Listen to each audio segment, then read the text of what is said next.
আজকে প্রচণ্ড শীত পড়েছে। আর এরকম শীতে ভাপা পিঠা খেতে কিন্তু খুব ভালো লাগে।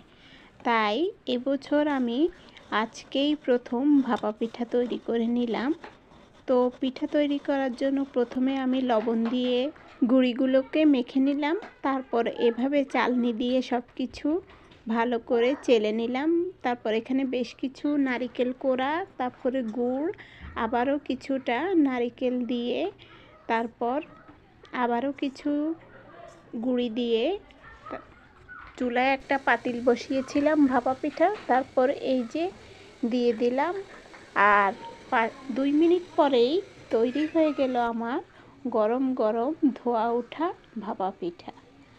এই ভাপা পিঠাটা প্রচণ্ড শীতে কিন্তু খেতে খুব ভালো লাগে।